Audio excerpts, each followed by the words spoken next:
ইৰাম শ্ৰৱণ কীৰ্তন ধৰ্ম প্ৰকাশে জয়িত জয়িত দ্বিতীয় বৈকুণ্ঠ তাংকে বোলে মহাসত্ৰ।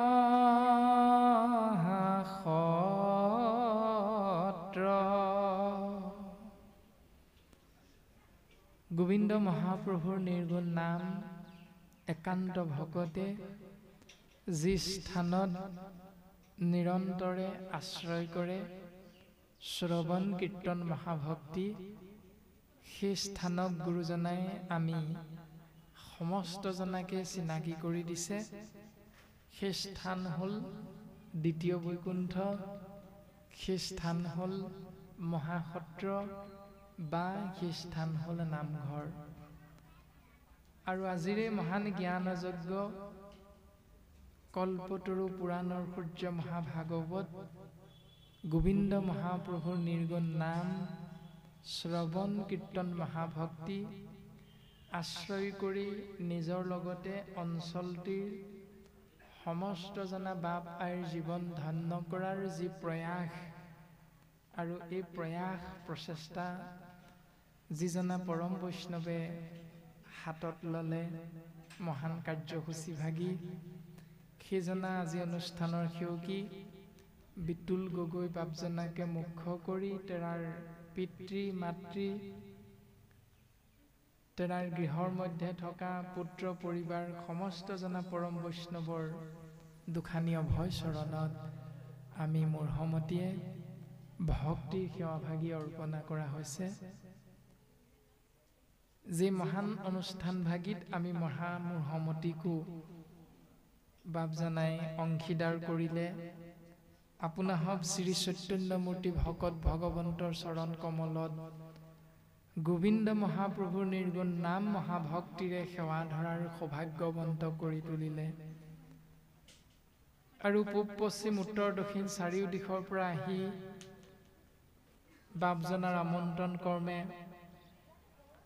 আমন্ত্ৰণ ৰক্ষা কৰি এই পবিত্ৰ পুণ্যধাম দ্বিতীয় বৈকুণ্ঠত উপবিষ্ট হৈ আসন অলংকৃত কৰা জ্ঞানজ্যেষ্ঠ বয়োজ্যেষ্ঠ পিতৃতুল্য দেউতাসকল, ব্ৰজধামৰ গোপী সদৃশ লক্ষ্মী স্বৰূপা আই মাতৃসকল, ভৱিষ্যত ধৰণী স্বৰূপ ভক্ত প্ৰহ্লাদ আৰু ধ্ৰুৱ সদৃশ কণ কণ মইনা, আমাৰ অগ্ৰজ অনুজ যুৱক যুৱতী বন্ধু বান্ধৱী সমস্ত জনা আপোনাসৱ ভগৱন্ত বস্তুৰ পৰম ভকত গুৰুজনাৰ একান্ত শুদ্ধ সেৱক গুৰু দেৱ নাম ভকত চাৰি মহাবস্তু আপোনাসৱতে বিৰাজমান।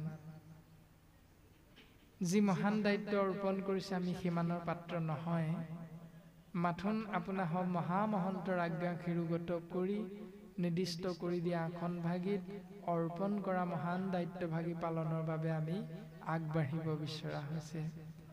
কায় বাক্য মন অসমম্যভাৱে যি অপৰাধ ৰৈ যাব সমস্ত অপৰাধ মৰিখন কৰি দুখানি অভয় চৰণে এক কণিকা কৃপা মিলাব অৰ্থে সমস্ত জনাৰে চৰণ কমলত আমি পুনশ্চবাৰ ভক্তি সেৱাভাগী অৰ্পণা কৰা হৈছে। দ্বিতীয় স্কন্ধ মহাভাগৱত ধৰ্মৰ বিষয়বস্তু আমি পাঠ আৰু পৰ্যালোচনাৰ বাবে আগবাঢ়িব বিচৰা হৈছে। কৃপালু শ্ৰীমন্ত শংকৰদেৱ পৰম গুৰুজনাই জাতি ধৰ্ম বৰ্ণ ভাষা নিৰ্বিশেষে শিক্ষিত অশিক্ষিত ধনী দুখীয়া উচ্চ নীচ গাঁৱলীয়া নগৰীয়া সমস্ত জনাৰ বাবে এটি সুন্দৰ দৰ্শন দি থৈ গ'ল। সেই দৰ্শন হ'ল যে সমস্ত জনাই একত্ৰাপিত হৈ একেখন মজিয়াতে উপবিষ্ট হৈ গোবিন্দ মহাপ্ৰভুৰ নিৰ্গুণ নাম শ্ৰৱণ কীৰ্তন মহাভক্তিৰ মাধ্যমেৰে এই মায়াময় সংসাৰৰ মায়া ছিদ কৰি তৰি যাব পাৰে। যি ব্যৱস্থা গুৰুজনে আমাক পদবন্ধে দৰ্শন কৰাইছে, শ্ৰৱণ কীৰ্তন কৰি বৈকুণ্ঠ যায়, ধৰ্ম অৰ্থ কাম মুখ সবে আতপায়। গোবিন্দ মহাপ্ৰভুৰ নিৰ্গুণ নাম শ্ৰৱণ কীৰ্তন মহাভক্তি আশ্ৰয় কৰাৰ মাধ্যমেৰে ধৰ্ম অৰ্থ কাম মোক্ষ চতুবৰ্গ সাধন হয় এজন শৰীৰধাৰী জীৱাত্মা স্বৰূপ মনুষ্যৰ। আৰু সেই মনুষ্যজন কোন জাতিৰ কোন সম্প্ৰদায়ৰ এইবিলাক গুৰুজনাই কৃষ্ণ নামে বাছ বিচাৰ নকৰে বুলি এটি সুন্দৰ দৰ্শন আমাক দিলে।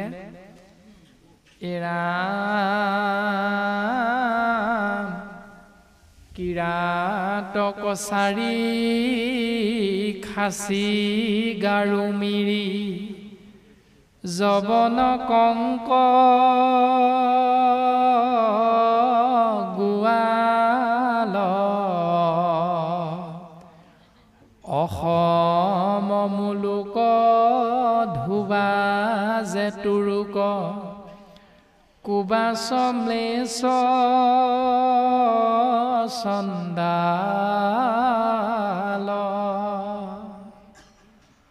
অসম মুলুকত বসবাস কৰি থকা জাতি জনজাতি কিৰাত কছাৰী খাচী গাৰো মিৰি যবন কংক গোৱাল ধোবা তুৰুক কুবাচ ম্লেচ্ছ চণ্ডাল আদি যিমানবিলাক নিকৃষ্টতম জীৱ এই সংসাৰত বসবাস কৰিছে সমস্ত জনা আনু পাপী নৰ কৃষ্ণ সেৱকৰ সংগত পবিত্ৰ হয় ভকতি লভিয়া সংসাৰতৰীয়া বৈকুণ্ঠে সুখে চলয়।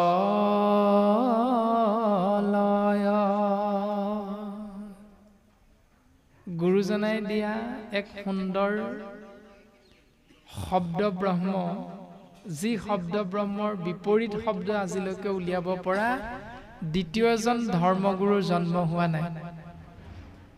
সেই শব্দ ব্ৰহ্ম হ'ল বৈকুণ্ঠ। বৈকুণ্ঠৰ কোনো বিপৰীত শব্দ নাই, যিটো কেৱল কৃপালু শ্ৰীমন্ত শংকৰদেৱ গুৰুজনাইহে আমি সমস্ত জনা অসমীয়া জাতিক কৃপা কৰি থৈ গ'ল। সেইকাৰণে আমি গৌৰৱান্বিত সমস্ত জনা অসমীয়া জাতি। কৃপালু গুৰুজন বস্তুৱে সুন্দৰভাৱে দৰ্শন কৰাই দিলে। তোমালোক কোন সম্প্ৰদায়ৰ, তোমালোক কোন সমাজৰ, তোমালোকৰ শিক্ষিত অৰ্হতা কিমান আছে, এইটো ভক্তিয়ে বাছ বিচাৰ নকৰে।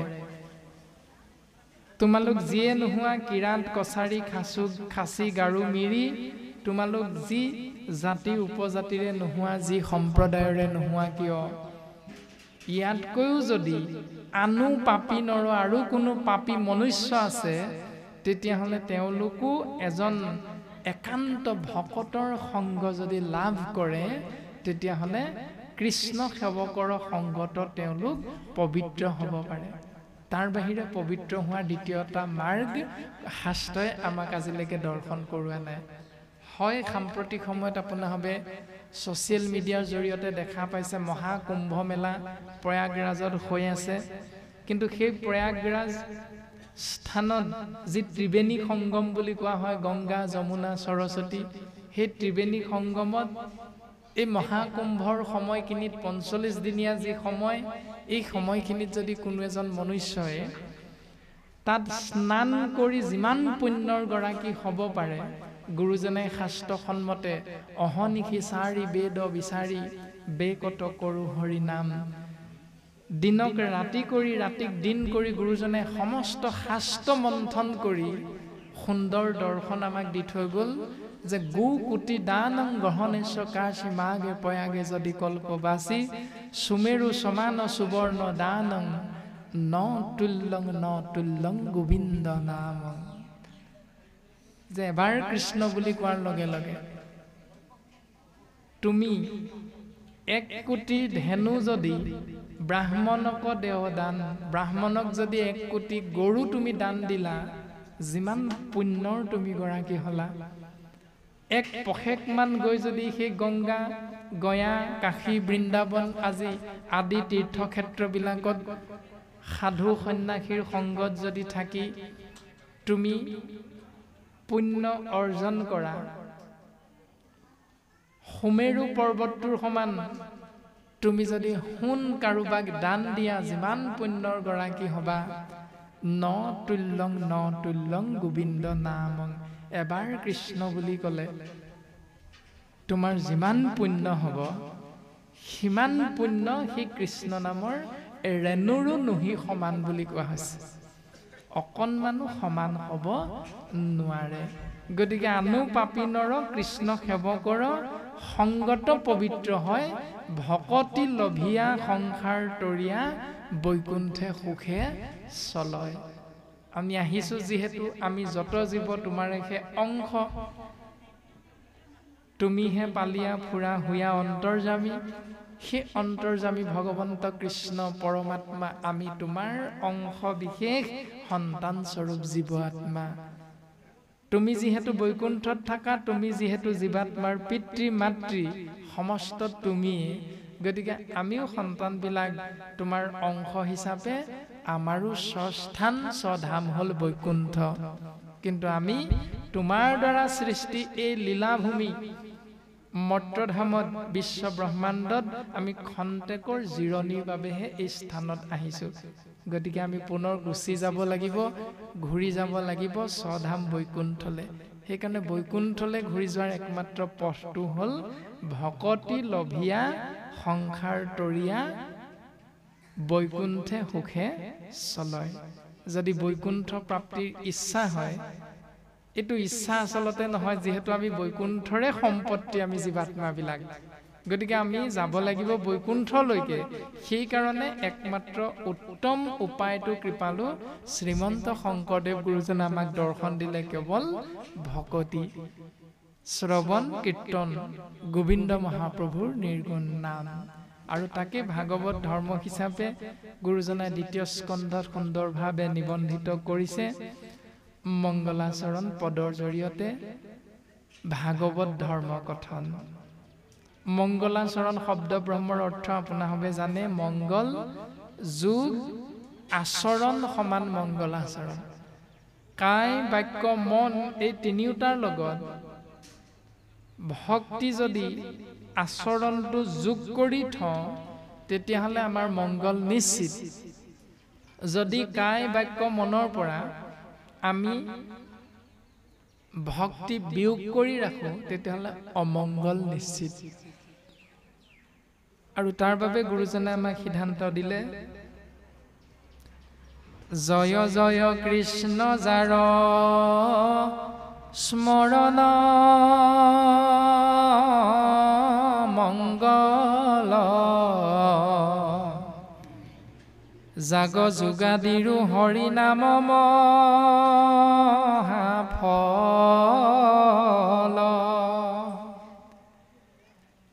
হেনয় পৰমানন্দ মাধৱ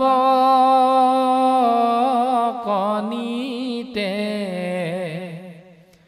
সুমৰিও নৰ নিৰন্তৰে কচিতে। জয় জয় হিৰণ্যকশিপুৰৰ জয়। গুৰুজনে এই বুলি নাই কোৱা।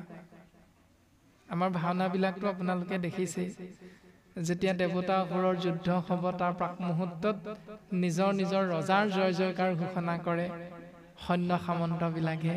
ঠিক তেনেকৈ আমাৰো গুৰুৰো গুৰু পৰম গুৰু শ্ৰীমন্ত শংকৰদেৱ গুৰুজন বস্তুৱে আমিও প্ৰপন্ন শিষ্যক দৰ্শন কৰাইছে যে তোমালোক জীৱ আত্মা, আৰু তোমালোকৰ পিতৃ হল গৰাকী হল এক ইখতত্ব, নাম হল কৃষ্ণ পৰম ব্ৰহ্ম পৰমাত্মা, তুমি যি বুলিয়ে নাভাবা কিয়। সেইজনাৰে জয় জয়কাৰ ঘোষণা কৰিছে। কিয় ঘোষণা কৰিছে? কাৰণ তেওঁৰ নিৰ্গুণ নাম স্মৰণ মাত্ৰেই জীৱৰ মংগল হয়। বিপৰীতে কৰ্মমাৰ্গ আৰু জ্ঞান মাৰ্গ, যাগ যজ্ঞ পূজা পাতল সমস্তবিলাক কৰিও সেই মহাফল জীৱই লাভ কৰিব নোৱাৰে। হেনয় পৰমানন্দ মাধৱক নিতে, সেইজন পৰম আনন্দৰ গৰাকী ঈশ্বৰ কৃষ্ণ মাধৱ। মা মানে লক্ষ্মী, ধৱ মানে স্বামী। লক্ষ্মীৰ গৰাকী ঈশ্বৰ কৃষ্ণ মাধৱক যদি এদিন নহয়, দুদিন নহয়, এবাৰ নহয়, দুবাৰ নহয়, নিতে নিতে যদি তোমালোকে আশ্ৰয় কৰিব পাৰা কায় বাক্য মন এক কৰি একচিত্তে, তেতিয়াহ'লে তোমালোকৰ মংগল নিশ্চিত। একেবাৰে খাটাং সিদ্ধান্ত দি থৈ গ'ল। কোনোবাই যদি আমি ভাবি আছো বোলে মই এবাৰহে কৃষ্ণ বুলি কৈছিলো বৈকুণ্ঠ নাপাম, তেনেকুৱা নহয়। যদি সেই এবাৰ কৃষ্ণ বুলি কোৱাত তোমাৰ সুদৃঢ় বিশ্বাস থাকে, তেতিয়াহ'লে তুমি হাজাৰবাৰ যদি তেনেকৈ নিৰন্তৰে যদি তুমি কৃষ্ণ নাম আশ্ৰয় কৰিব পাৰা, তেতিয়াহ'লে ফাইনেল সিদ্ধান্ত যে তুমি বৈকুণ্ঠ নিশ্চিতভাৱে লাভ কৰিব পাৰিবা, তুমি নিবিচৰাকৈ পাই যাবা। এৰামে কৃষ্ণ কথায় অমৃতক পিউ সাৱধানে, কৰিও যতন যাৱে প্ৰাণ থাকে মানে। সেইহেন পৰম আনন্দৰ গৰাকী কৃষ্ণ নাম অমৃত তুমি সাৱধানে কিন্তু পান কৰিবা। যদি অসাৱধান হোৱা তেতিয়া কিন্তু খেলি মেলি আছে। গতিকে সেই জীৱ তোমালোক সাৱধান হোৱা, তেতিয়ালৈকে কৃষ্ণ নামৰ পৰা আঁতৰি নাহিবা যেতিয়ালৈকে শৰীৰ তত্ত্বত প্ৰাণ শক্তিটো নিহিত হৈ থাকে, যেতিয়ালৈকে তোমাক দাঁতি কাষৰীয়া বাপ আইসকলে বা বংশ পৰিয়ালে মৰিল বুলি যেতিয়ালৈকে তোমাক ঘোষণা নকৰে, তেতিয়ালৈকে নাকৰ দ্বাৰা তোমালোকে বায়ু শৰীৰ তত্ত্বৰ ভিতৰলৈ সোমোৱাই নিয়া আৰু শৰীৰৰ পৰা উলিয়াই দিয়া এই ব্যৱস্থাটো, শ্বাস প্ৰশ্বাসটো যেতিয়ালৈকে নাকৰ দ্বাৰা কৰি থাকিব পাৰিবা, তেতিয়ালৈকে কৃষ্ণ নাম অমৃত পান কৰিবলৈ চেষ্টা কৰিবা, যত্ন কৰি থাকিবা। কিয়নো ঘোৰ কলি যুগে মলমতি মনুষ্যৰ, নাহি আন ধৰ্ম হৰি কীৰ্তনত পৰ। কিয়নো বৰ্তমান ঘোৰ কলিযুগ, গতিকে কলি কালত কলি যুগত জীৱ তৰণৰ একমাত্ৰ উপায় হ'ল গোবিন্দ মহাপ্ৰভুৰ নিৰ্গুণ নাম, মহাধৰ্ম আশ্ৰয় কৰা, শৰণাপন্ন হোৱা। সেইকাৰণে শৰীৰত আছে কলিকৃত যত দুখ, গুচুক প্ৰথমে কৰা হৰি হৰি ঘোষ। যে কলিকৃত যিমানবিলাক দুখ আমি মনুষ্য নামৰ শৰীৰধাৰী জীৱাত্মাৰ লগত আছে, সেইবিলাক নাশ কৰিবৰ বাবে সেই জীৱ তোমালোকে গোবিন্দ মহাপ্ৰভুৰ নাম আশ্ৰয় কৰিব লাগিব, লাগিব, লাগিবই। কলি যুগৰ অধিপতি, সময়ৰ ওপৰত প্ৰভুত্ব বিস্তাৰ কৰা এজন ৰজা যেতিয়া ভগৱন্ত পুৰুষ বৈকুণ্ঠলৈ গুচি গ'ল, এই শৰীৰ এৰি, ধৰাধাম এৰি, তেতিয়া ৰজা হবৰ, প্ৰভুত্ব বিস্তাৰ কৰিবৰ দায়িত্ব আহি পৰিল কলিৰ ওপৰত। আৰু সেই কলিৰ লগত সসাগৰা পৃথিৱীৰ এজন একছত্ৰী সম্ৰাট, যাৰ কাৰণে আজি আমি মৰ্ত্যধামত কৃষ্ণ নাম মহাভাগৱত অমৃত নাম অমৃত আমি পান কৰিবলৈ সমস্ত জনা সংসাৰী জীৱ আমি সৌভাগ্যৱন্ত হৈছোঁ। সেই ৰজাজনৰ নাম হ'ল পৰীক্ষিত। আপোনাসবে জানে, আমি মাত্ৰ চুই দিয়া হৈছে। সেই পৰীক্ষিত আৰু কলিৰ মাজত যি কথোপকথন, কলিয়ে যেতিয়া পৰীক্ষিতৰ ওচৰত থাকিবৰ বাবে ঠাই বিচাৰিছিল, তেতিয়া পৰীক্ষিতে কলিক কেইডোখৰমান ঠাই দিছিল, যে স্ত্ৰী পঞ্চসোণা পাপ, সুবৰ্ণ আদি আদি স্থান, নৃপতি বুলন্ত কলি দিলু তোক স্থান জৈত খেলে যোৱা পাশা কৰে মদ্যপান কলি ক'ত থাকে য'ত যোৱা পাশা হয় য'ত মদ্যপান হয় সেই স্থানত কলি থাকে তাৰ পাছত স্ত্ৰী পঞ্চসোণা পাব এই চাৰি দুখৰ ঠাই তাৰ পাছত সুবৰ্ণ মানে সোণ এই পাঁচ দুখৰ নিৰ্দিষ্ট স্থানত কলি থাকে বুলি ভাগৱতে সিদ্ধান্ত দিছে এতিয়া সুবৰ্ণত কলি থকাৰ কাৰণে আমাৰ বাপসকলৰ এটা সুবিধাও হয় নৱবিবাহিত দম্পতি আইগৰাকীয়ে যদি কয় হেৰি ইমান পইচা ঘটিছে মোক আঙুঠি এটা দিব নোৱাৰে নেকি তেতিয়া বাপজন যদি অকণমান ভকতীয়া লাইনৰ হয় বৰ সুবিধা হয় বোলে কলি থাকে বুলি কৈছে সোণত গতিকে বৰ সোণৰ চেইন আঙুঠি খাৰু এইবিলাকৰ প্ৰতি বৰ লিপচা নকৰিবা ঘৰত কলি সোমাব এনেকৈ অকণমান দায় হাৰিব পৰা যায় পইচা কেইটা বাচি যায় গতিকে শাস্ত্ৰই আমাক খুব সুন্দৰ সুন্দৰভাৱে এনেকৈ জ্ঞান প্ৰদান কৰিছে কিন্তু বিপৰীতে ক'লে জৈত খেলে যোৱা পাশা যদি যোৱা পাশা খেলা অভ্যাস আছে আমাৰ বাপসকলৰ তেতিয়া আইসকলে যদি বাধা দিয়ে বোলে হেৰি শাস্ত্ৰত দেখোন কৈছে যোৱা পাশাত কলি থাকে গতিকে আপুনি সেইখিনি জেগালৈ নাযাব দেই ঘৰলৈ একেবাৰে ডিউটিৰ পৰা বাহিৰে বাহিৰে ঘৰলৈ সোনকালে আহিব মই কিন্তু আপোনালৈ ৰৈ থাকিম বাপজনে কথাটো শুনি লোৱাটো বা মানি লোৱাটো ভাল কিয়নো শাস্ত্ৰত এয়া সুন্দৰভাৱে উল্লেখ কৰিছে তাৰ পাছতে য'ত কৰে মদ্যপান য'ত মদ খোৱা যায় সেই স্থানতো কলি থাকে গতিকে আইগৰাকীয়ে যদি কয় বোলে হেৰি শুনিছেনে আজিকালি দিনকাল বেয়া দেখিছে তাতে মই নামঘৰলৈ যাওঁতে শুনিলো আজি আলোচনাত কলি ক'ত থাকে ক'লে মদ খোৱা জেগাত হেনো কলি থাকে আমাৰ ঘৰত যে অশান্তি হৈ আছে আপুনি সেই গেলাসোপা খাই অহাৰ কাৰণে জটকুটৰ এই কথাটো মই আজিহে বুজি পাইছো গতিকে আপুনি পাৰিলে এই মদ খাবলৈ এৰকচোন সেইখিনি সময়ত ল'ৰা ছোৱালীকেইটাকে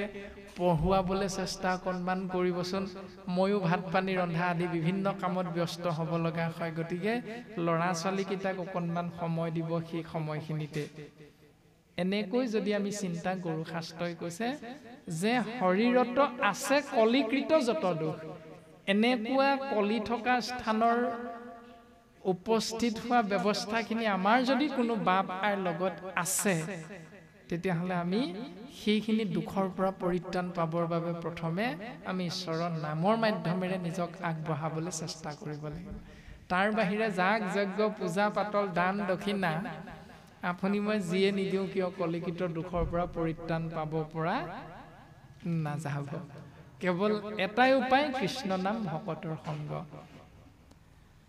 এৰা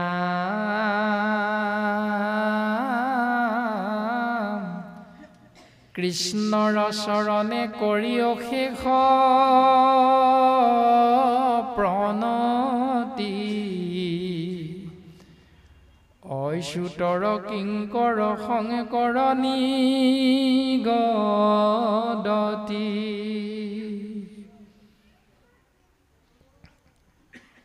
মহাপ্ৰভু গোবিন্দৰ দুখানীয়া ভয় চৰণত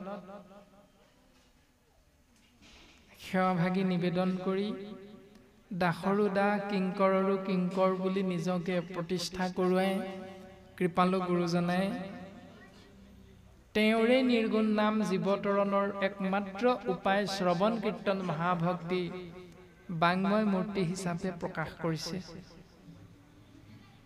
অদ্বিতীয় স্কন্ধৰ কথা শুনি উৎসুকে নৃপতিৰ প্ৰশ্ন পাছে শুনি মুনি শোকে ৰাম কৃষ্ণ পদ পংকজক হৃদয়ত ধৰি দিলন্ত সিধানেত তাংক সাধুৰ বাদ কৰি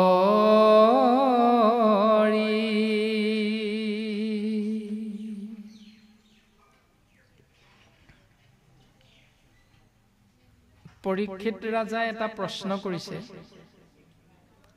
শুকগুৰুৱে প্ৰশ্নটো শুনি উত্তৰ দিবলৈ আগবাঢ়িছে দ্বিতীয় স্কন্ধত উত্তৰটো দিবলৈ আগবাঢ়ি কি কৰিছে পোনে পোনে কৈ দিয়া নাই তুমি এইটো নাজানানে মই কৈছো তুমি শুনা এনেকৈ গুৰু আৰু শিষ্যৰ স্বভাৱটো গুৰুজনে নাই কোৱা আমাৰ যদি কোনোবা এজন ছাত্ৰই সোধে ছাৰ এইটো কেনেকৈ কৰিম বা কোনোবা এজন কম বয়সীয়া লোকে যদি বয়োজ্যেষ্ঠজনক সোধে বোলে দেউতা এইটো মই জনা নাই কৈ দিয়কচোন তেতিয়া আমাৰ প্ৰথম বয়োবৃদ্ধজনে বা বয়সীয়ালজনে বা শিক্ষকজনে বোলে তই ইমান উজুটোকে নোৱাৰনে এনেকৈ আৰম্ভণিটো হয় কিন্তু ভাগৱতে আমাক সেই সংস্কাৰটো দৰ্শন কৰাইছে যেতিয়া পৰীক্ষিত ৰাজাই ক'লে সেই গুৰুদেৱ মই ইতিমধ্যে অভিশাপত পৰিলো কলিৰ কৰাল গ্ৰাসত পৰি যেতিয়া ব্যাসদেৱে লিখি দিয়া 4 বেদ 14 শাস্ত্ৰ 17 পুৰাণৰ যিবিলাক নীতি নিয়ম নিৰন্তৰে পশুৰ লোৱাইলা তুমি প্ৰাণ নাহি মন্দ্ৰ কৰ্ম আৰু ইহাৰ সমান বিনা কাৰণত পশু পক্ষীৰ প্ৰাণ হৰণ কৰাটোকে ক্ষত্ৰিয়ৰ ধৰ্ম বুলি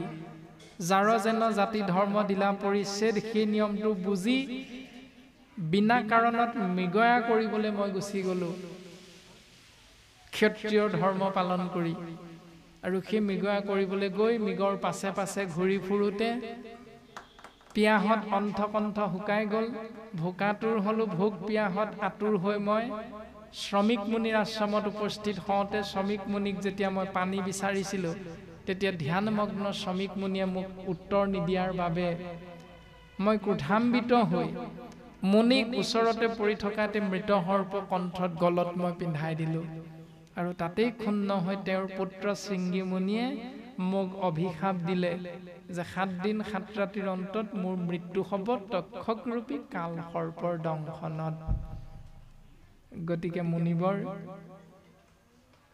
আপোনাৰ আগমন হোৱাৰ প্ৰাক মুহূৰ্তত আমাৰ সন্মুখত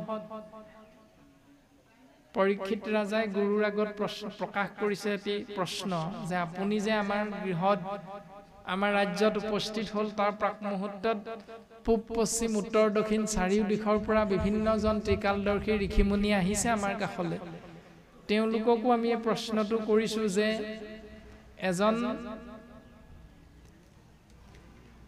ম্ৰিয়মান লোকৰ যেতিয়া দুখ হয় সুখ হয় তেতিয়া সেই ম্ৰিয়মান লোকজনে কি কৰিলেনো এই সংসাৰৰ পৰা পৰিত্ৰাণ পাব পাৰে আমি তেৰা সমস্ত সুধিছিলোঁ কিন্তু তেৰা সমস্তই আমাক ক'লে বিভিন্নজনে বিভিন্ন ধৰণে উত্তৰ কিন্তু আমাৰ মনোপুত হোৱা নাই গুৰুদেৱ ভাগৱতৰ প্ৰথম স্কন্ধত সেই প্ৰশ্ন প্ৰকাশ কৰিছে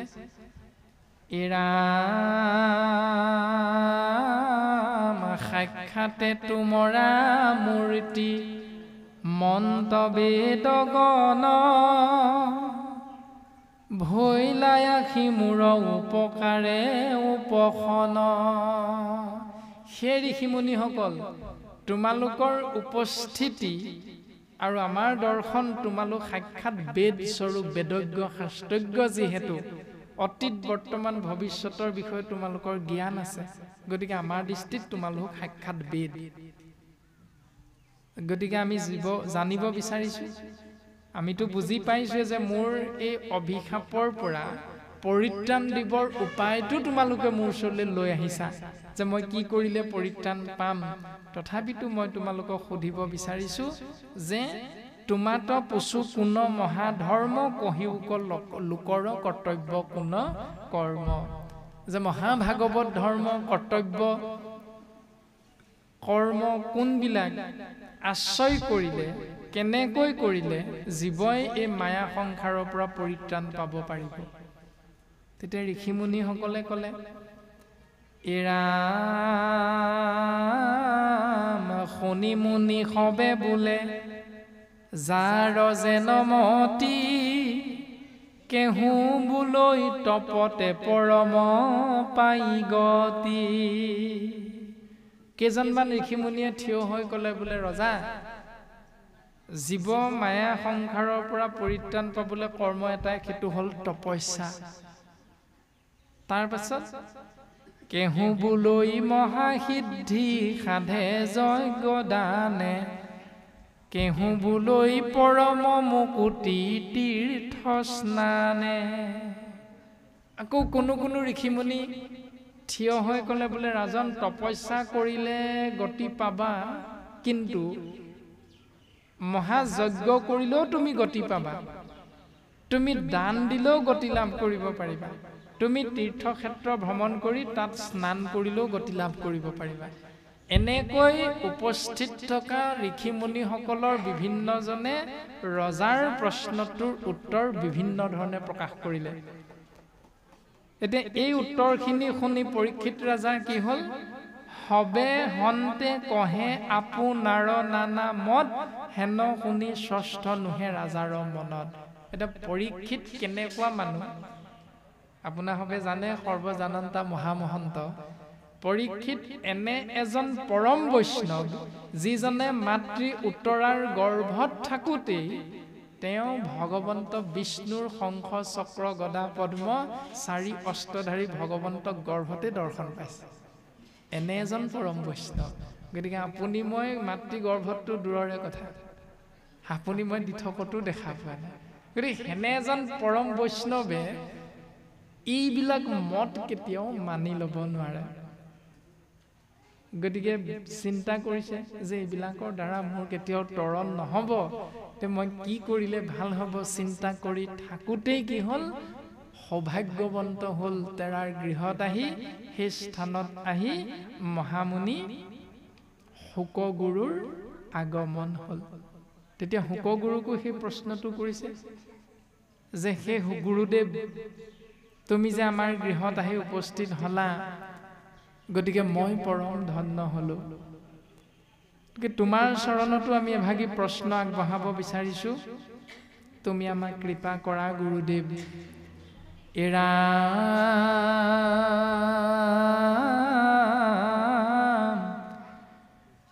দেৱৰো দুৰ্লভ তজু দৰ্শন অন্তকালে পাইলো আমি, আন হেতু নাই কৃষ্ণৰে হে কৃপা, কিনো ভৃত প্ৰিয় স্বামী।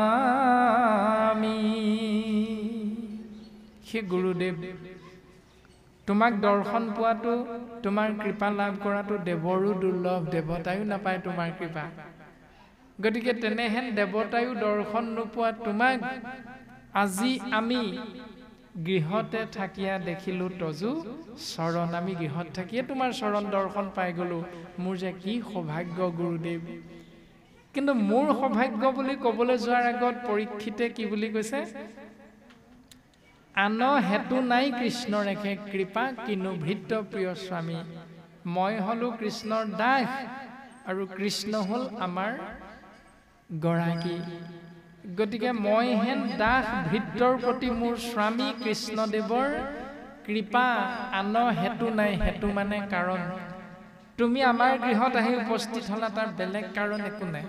কাৰণটো কেৱল ঈশ্বৰৰ কৃপা গুণতহে মই তোমাক আমাৰ গৃহতে পালো।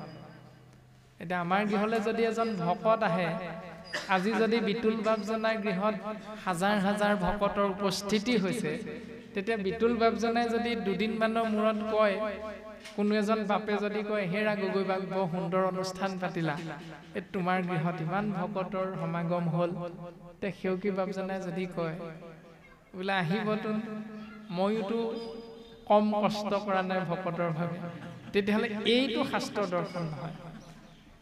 শাস্ত্ৰই কৈছে এইটো যে আন হেতু নাই কৃষ্ণৰ একে কৃপা, কিনো ভৃত্য প্ৰিয় স্বামী। আমি হলো সমস্ত জনা ঈশ্বৰৰ দাস। গতিকে আমাৰ কৰ্মটো সফলতা বিফলতা নিৰ্ভৰ কৰিব কেৱল স্বামী বা গৰাকী ঈশ্বৰ কৃষ্ণদেৱৰ ওপৰত। গতিকে আমি এই সফলতাৰ বাবেও আমি কেৱল কৃষ্ণদেৱৰ কৃপা বুলি নিজক চিন্তা কৰিব লাগিব। আৰু যদি কেনেবাকৈ বিফলতা হয়, তেতিয়াহ'লে বিফলতাৰ বাবে আমি দুখটো দিব লাগিব নিজক।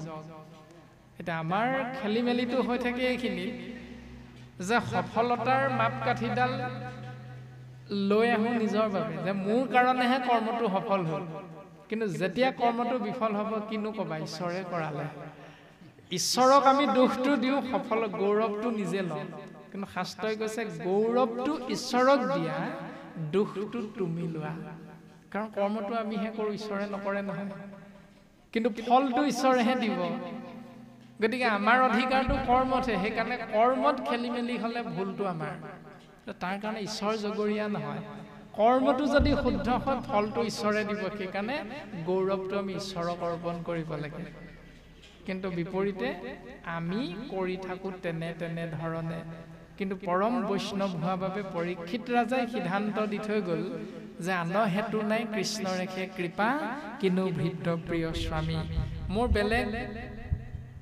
চিন্তা নাই আপুনি যে আমাৰ গৃহত আহি উপস্থিত হৈছে তাৰ মূল কাৰণটো হ'ল মোৰ স্বামী ঈশ্বৰ কৃষ্ণদেৱৰ কৃপাৰ বশতহে এয়া সম্ভৱ হৈছে গতিকে গুৰুদেৱ আমি জানিব বিচাৰিছোঁ যে মৃয় মাননৰে সদায় কি কৰ্ম কৰিবে ইটো লোকত এজন শোক সন্তপ্ত মনুষ্যই এই সংসাৰত কি কৰ্মক ধৰ্ম হিচাপে পালন কৰিলে সেই জীৱৰ কল্যাণ সাধন হ'ব সেই মহাভাগৱত ধৰ্ম বিষয়ে তুমি আমাক জ্ঞান দিয়া গুৰুদেৱ যেতিয়া এই প্ৰশ্ন শুনিলে তেতিয়া ভাগৱত ধৰ্ম কথন দ্বিতীয় স্কন্ধত কৃপালু শ্ৰীমন্ত শংকৰদেৱ গুৰুজনাই শোকগুৰুৰ পদ্ম মুখখনতে পৰীক্ষিত ৰাজাৰ প্ৰশ্নৰ উত্তৰ দিবলৈ আগবাঢ়িছে আৰু আগবাঢ়ি গুৰুদেৱে শিষ্যৰ প্ৰশ্নৰ উত্তৰত কি বুলি কৈছে কৃষ্ণ পদ পংকজক হৃদয়ত ধৰি দিলন্ত সিদ্ধান্ত তাংক সাধুৰ্বাদ কৰি পোনে পোনে কৈ দিয়া নাই তই এইটো নাজাননে বুলি গুৰুজনাই শিষ্যজনক কৈছে শোকগুৰুৱে পৰীক্ষিত ৰজাক কৈছে কেনেকৈ কৈছে ঈশ্বৰ কৃষ্ণৰ পদুম ফুলৰ নিচিনা চৰণ যুগল হৃদয়ত ধাৰণ কৰি কৈছে হে ৰাজা পৰীক্ষিত তুমি ধন্য তুমি সাধু কিয়নো পুছিলাহা যিটো কথা সংসাৰতে সাৰ তুমি যিটো কথা সুধিলা সেই কথাটো জগতৰ সমস্ত জীৱৰ বাবে মংগলময় কাৰণ আমি সংসাৰী জীৱ প্ৰত্যেকৰে দুখ আছে কোনো পিতৃ মাতৃ থাকোঁতে পুত্ৰৰ মৃত্যু হৈছে কোনো স্বামী থাকোঁতে পত্নীৰ বিয়োগ হৈছে কোনো পত্নীৰ আকৌ স্বামীজন বিয়োগ হৈছে কোনো ককাক আইতাক থাকোঁতেও নাতিয়েকৰ বিয়োগ হৈছে গতিকে আমি প্ৰত্যেকেই এই সংসাৰত ম্ৰিয়মান একোজন মনুষ্য আমাৰ প্ৰত্যেকৰে দুখ আছে মায়াত আছোঁ আমি সত ৰজতম তিনি গুণৰ মাজত আছোঁ সেইকাৰণে পৰীক্ষিত ৰাজাই যিটো প্ৰশ্ন কৰিলে এইটো সকলোৰে কাৰণে মংগলময় এটা প্ৰশ্ন কৰিছে সেইকাৰণে গুৰুদেৱে সিদ্ধান্ত দিছে পুছিলাহা যিটো কথা সংসাৰতে সাৰ তুমি যিটো কথা মোক সুধিলা কৰ্মই ধৰ্ম কেনেকুৱা কৰ্মক ধৰ্ম বুলি কৈছে সেই বিষয়ে মই তোমাক আজি উত্তৰ দিম তুমি সাৱধান হোৱা শ্ৰৱণ কৰি জীৱন ধন্য কৰিবৰ বাবে ৰাজন অনাহি জ্ঞান যাৰ জাতি ধৰ্ম মাত্ৰ কৰে নিতে বলি বিশ্ব পঞ্চ যজ্ঞ আচৰে তাহাৰ শ্ৰুতব্য কথা আছে অসংখ্যাত হৰি বিমুখৰ হৈ ব্যৰ্থে আয়ু পাত হে ৰাজন পৰীক্ষিত ব্যাসদেৱে যে দিলে যাৰ যেন জাতি ধৰ্ম দিলা পৰিচ্ছেদ ব্ৰাহ্মণ ক্ষত্ৰিয় বৈশ্য শূদ্ৰ এই চতুবৰ্ণ আমি মনুষ্য শৰীৰধাৰী সেই মনুষ্যই জাতিগতভাৱে আমি প্ৰত্যেকৰে কৰ্ম বেলেগ বেলেগ এজন মনুষ্যৰ যেতিয়া মৃত্যু হয় সেই মনুষ্যৰ মৃত্যুৰ বাবে তেওঁ পৰিয়ালত থকা পৰিয়ালবৰ্গই বংশটোৱে ককাই ভাই ইষ্ট মিত্ৰ কুটুম্বই যিটো কৰ্ম কৰিব সেই কৰ্মটোৰ ম্যাদটো কিমান আমাৰ স্বাভাৱিকতে 3 দিনত তিলনি কৰে 10 দিনত দহা কৰে 11 দিনত কৰ্ম কৰে 12 দিনত তৈলভোজন কৰে কিন্তু সমাজ বিশেষে নিয়মটো বেলেগ এতিয়া সেই নিয়মটো ব্ৰাহ্মণসকলৰ বাবে অহোৰাত্ৰ বুলি কোৱা হৈছে মানে 10 দিনৰ মূৰত অহোৰাত্ৰ 240 ঘণ্টা তাৰ পাছত ক্ষত্ৰিয়ৰ বাবে 13 দিন তাৰ পাছত বৈশ্যৰ বাবে 21 দিন তাৰ পাছত শুদ্ধৰ বাবে এমাহ মানে 30 দিন এতিয়া আমি কোনটো বিভাগত আছো আমি ব্ৰাহ্মণ নে আমি ক্ষত্ৰিয় নে আমি বৈশ্য নে শুদ্ৰ সেই বুলি যদি চিন্তা কৰো তেতিয়াহ'লে আমাৰ কৰ্মভূমিৰ বিষয়বস্তু আমি জানিব লাগিব ব্ৰাহ্মণৰ কৰ্ম কি ব্ৰাহ্মণৰ কৰ্ম হ'ল বেদ অধ্যয়ন কৰা এতিয়া আমি বেদ অধ্যয়ন কৰো নে নকৰো গতিকে আমি ব্ৰাহ্মণ নহয়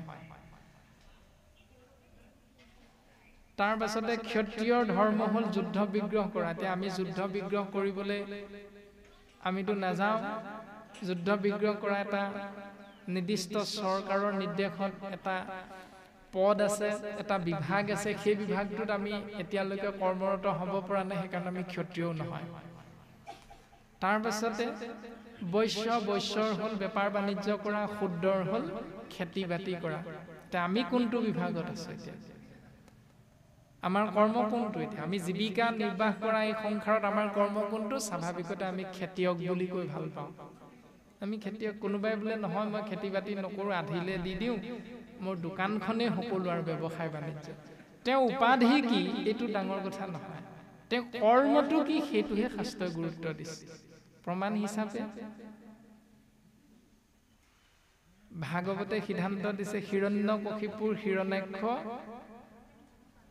ৰাৱণ কুম্ভকৰ্ণ বিভীষণ এনেকৈ বিভিন্নজন দুষ্ট দুৰাচাৰী ৰজাৰ নাম আমি পাওঁ কিন্তু সেই ৰজাসকলৰ পিতৃজন হ'ল ব্ৰাহ্মণ কিন্তু মাতৃগৰাকী ৰাক্ষসী তাৰ ৰাক্ষসী মাতৃৰ ব্ৰাহ্মণ পুত্ৰ হৈও ৰাৱণ কুম্ভকৰ্ণ যেনেকৈ কৰ্মত অসুৰ নামেৰে আমি সকলোৱে চিনি পাওঁ কিন্তু বিভীষণৰ কৰ্মটো ভকতীয়া হোৱা বাবে তেওঁ কিন্তু ভকত হিচাপে আমি সকলোৱে চিনি পাওঁ দেউতাকটো একেজনে বিভীষণৰ দেউতাকৰ নাম যিজন ৰাৱণ কুম্ভকৰ্ণৰো একেজনেই দেউতাকটো বেলেগ নহয় মাকতো একেগৰাকী কিন্তু কৰ্ম অনুসাৰে বিভীষণ হ'ল ভকত ৰাৱণ কুম্ভকৰ্ণ হ'ল কিন্তু অসুৰ বা ৰাক্ষস সেইটো কৰ্মত চিনাকি দিছে গতিকে আমাৰ কৰ্ম কোনটো এতিয়া সেইকাৰণে জন্ম যাইতে শূদ্ৰ সংস্কাৰতে দ্বিজ বেদ পাঠাত ভৱতে বিপ্ৰ ব্ৰহ্মক জানন্তি স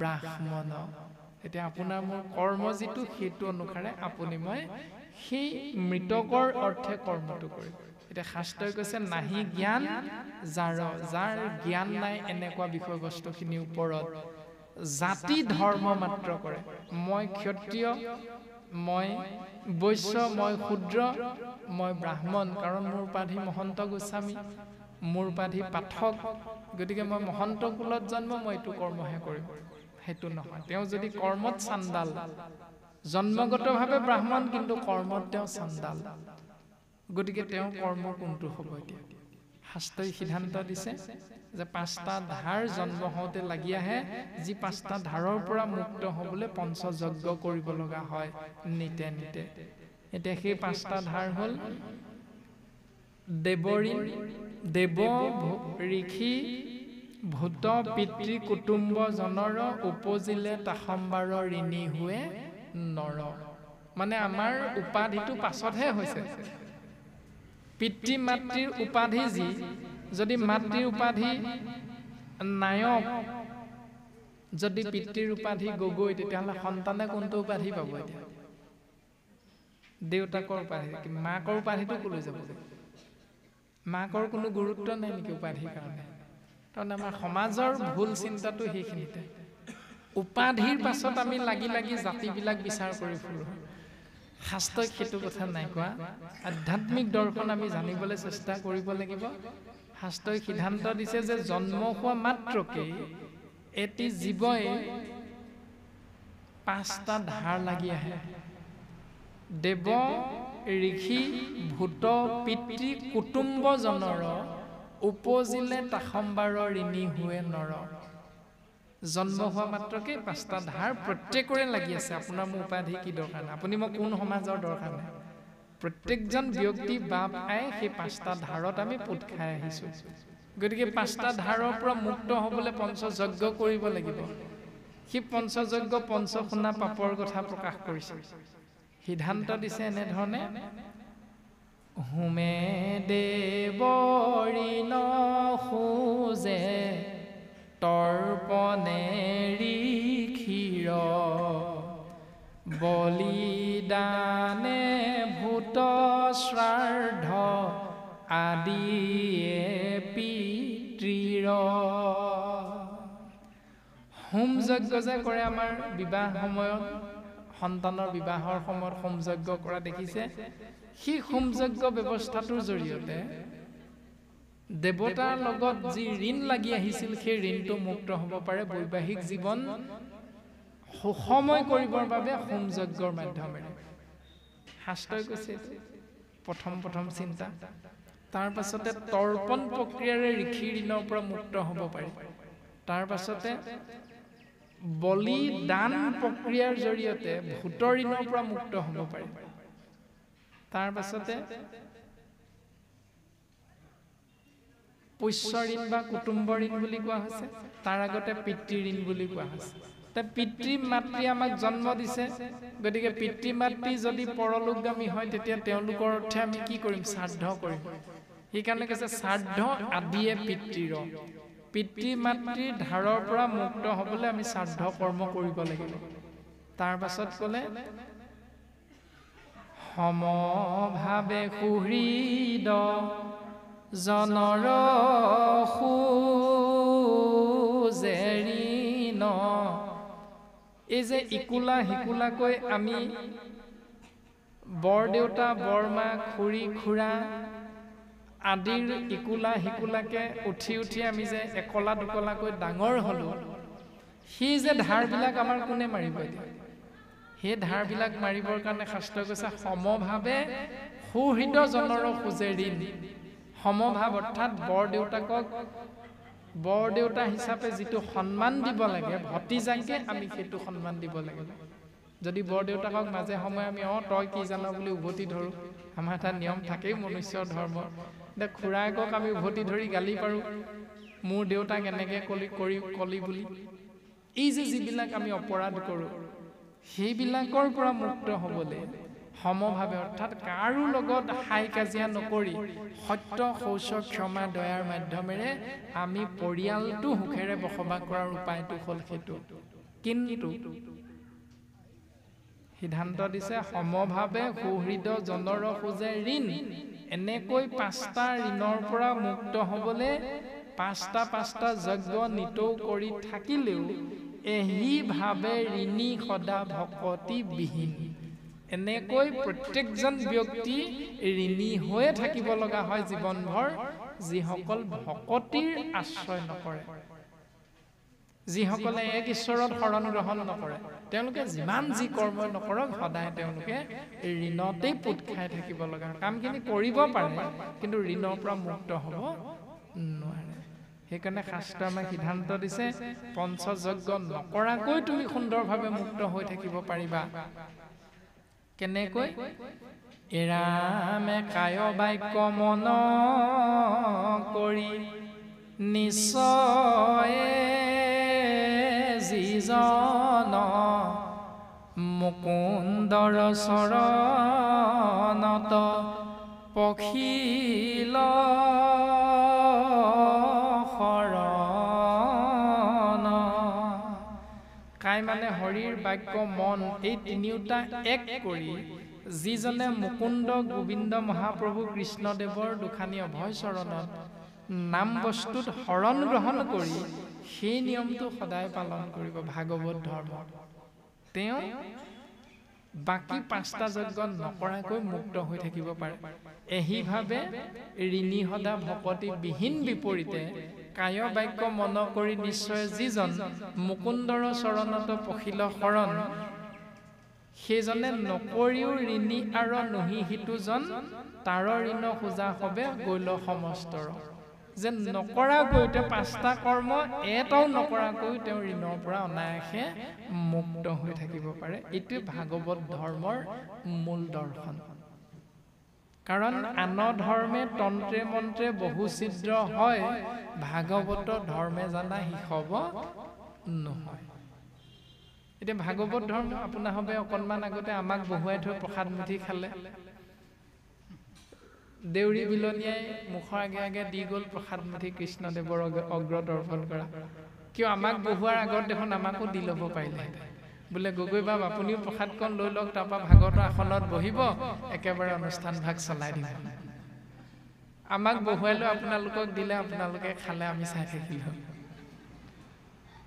যদি আমি ওপৰে ওপৰে চাওঁ এইটো নহয় বুলি ক'ব নোৱাৰে আপোনাৰ হ'লে কথাটো মিছা বুলি কৈ দিব নোৱাৰে একে আষাৰে কিন্তু ভাগৱত ধৰ্ম যে কৃষ্ণ নাম যে আমি আশ্ৰয় কৰিবলৈ সকলো বহিলোঁ ইয়াত কোনোবাই খাবলৈ পালোঁ কাৰোবাক আগত দিলোঁ পাছত দিলোঁ কোনো অপৰাধ নাই কাৰণ কোনোজনে বেয়া নাপায় হ'ব তেওঁক এটা দায়িত্ব দিয়া হৈছে সময়ৰ প্ৰতি লক্ষ্য ৰাখি গোটেইকেইটা কাম আমাৰ চলি থাকক ঈশ্বৰৰ নামো শুনি থাকোঁ ইয়াৰ পৰা বোলে বাভকল আইসকল সিদ্ধমুঠি যোগাৰ হ'ল সময়ো 2 বাজিবৰ হৈছে গতিকে সিদ্ধমুঠিও লৈ থকা হওক অনুষ্ঠানো চলি থাকক তাৰে আসন অনুসৰি বোলে 10জনকৈ উঠি যাব লাগে মাত্ৰ পৰিৱেশটো বিনষ্ট কৰিব নালাগে সকলো তেনেকৈ সন্তুষ্ট এই ভাগৱত ধৰ্মৰ ব্যৱস্থাটোত এইবিলাক অপৰাধ নাই কিন্তু আন ধৰ্ম তন্ত্ৰ মন্ত্ৰত যদি এনেকৈ ভাগৱত ৰখায় ইয়াৰ পৰা যদি এজনো উঠি গুচি যায় তেতিয়াহ'লে তেওঁ অপৰাধ কিন্তু ভাগৱত ধৰ্ম দৰ্শনটোত গুৰুজনাই কৈছে সেই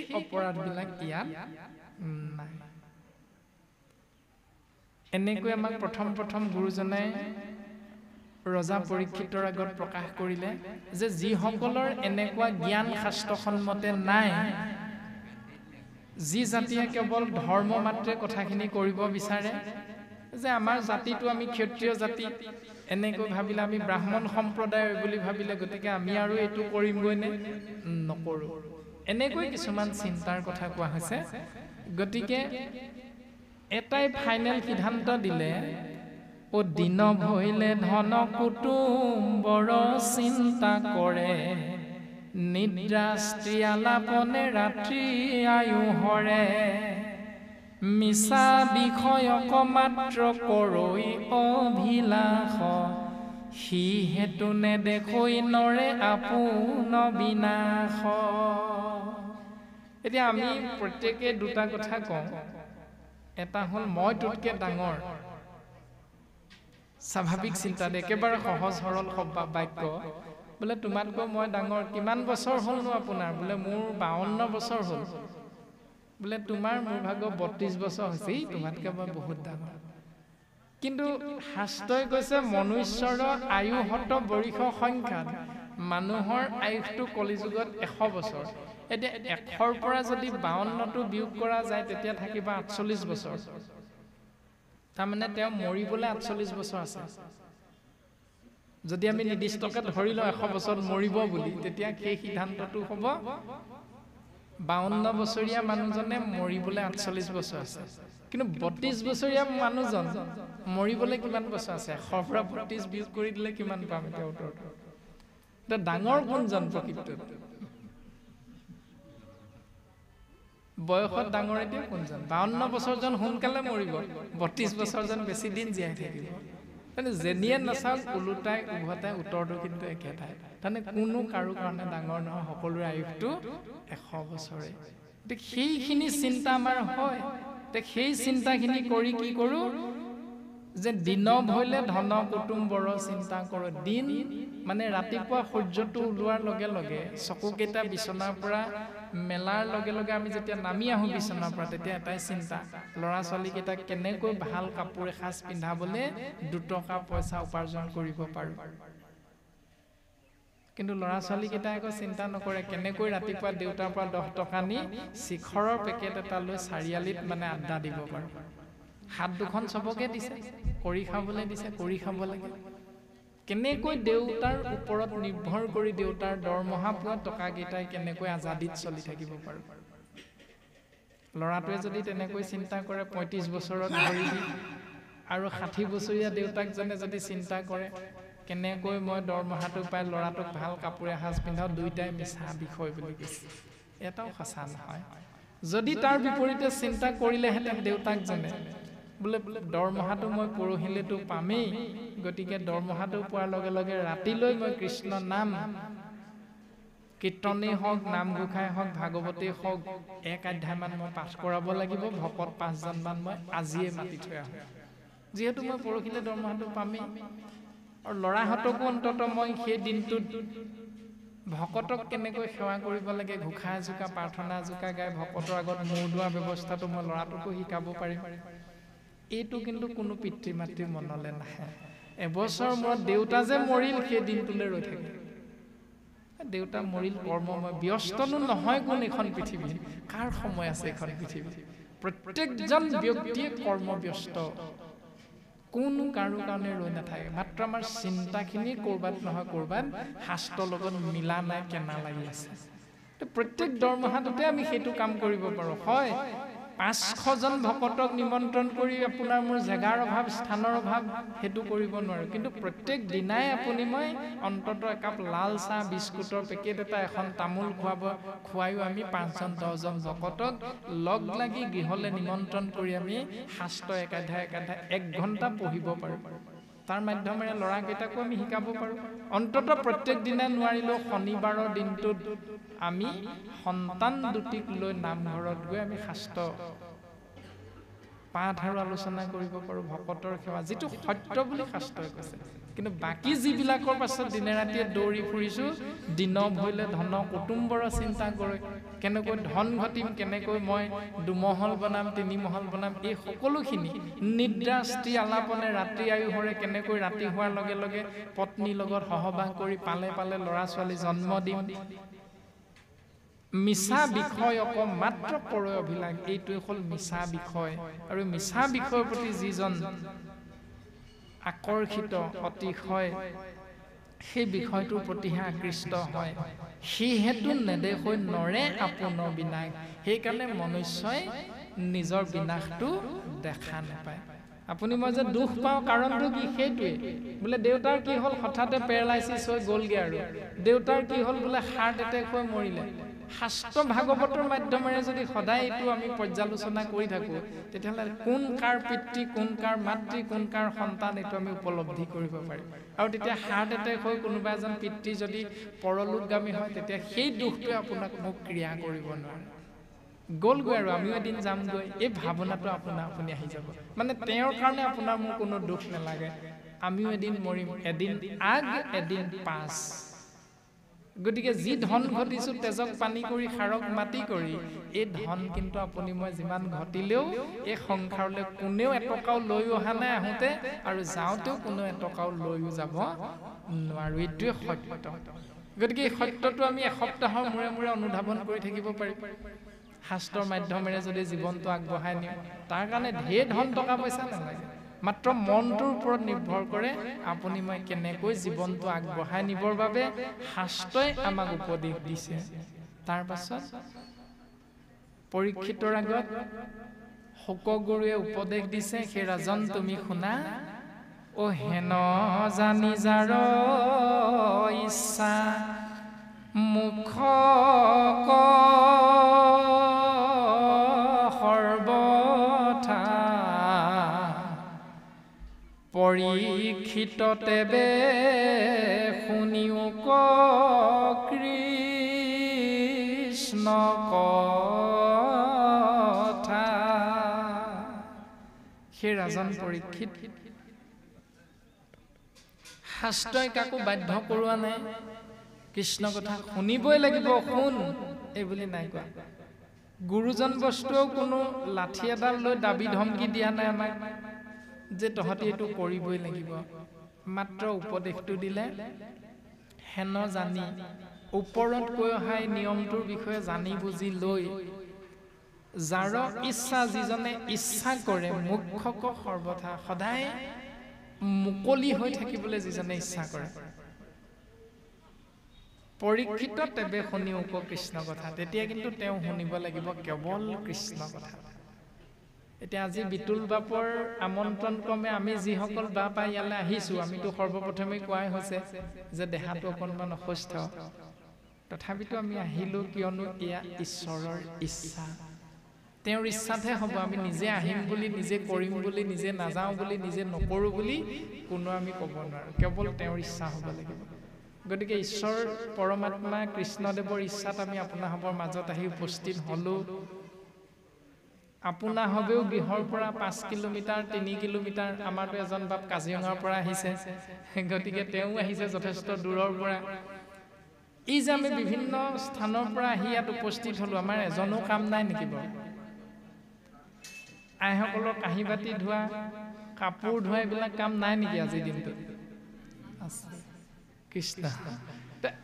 অন্য দিনা যিবিলাক কৰ্ম কৰে, কাঁহী বাতি ধোৱাৰ পৰা, চোতাল সৰাৰ পৰা, ঘৰ সৰাৰ পৰা, টাইলছ মচাৰ পৰা, গোটেইখিনি, সেইখিনি কাম আজি নাই কৰা নেকি? কৰিলে। কেতিয়া কৰিলে? আজি সোনকালে উঠি কৰিলে। তাৰমানে কামটো নিশ্চয় আছে, কিন্তু আজি অন্য দিনাতকৈ এঘণ্টা সোনকালে উঠিলোঁ, সেইকেইটা কৰি আজৰি হৈ ভকতৰ সংগলৈ আহিলোঁ কৃষ্ণ নাম শুনিবলৈ। এতিয়া ভাগৱতে এইটো সত্য বুলি সিদ্ধান্ত দিছে, হেন জানি যাৰ ইচ্ছা মুখ্য ক সৰ্বথা। অৰ্থাৎ যিসকলে মুকলি হৈ থাকিব বিচাৰে তেওঁলোকৰ এটাই কৰ্ম, সেইটো হ'ল কৃষ্ণ নাম।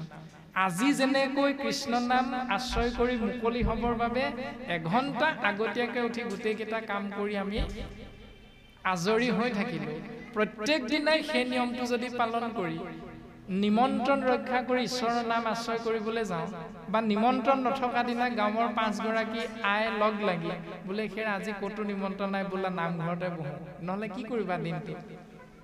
কামটো আজৰিয়ে প্ৰত্যেকৰে।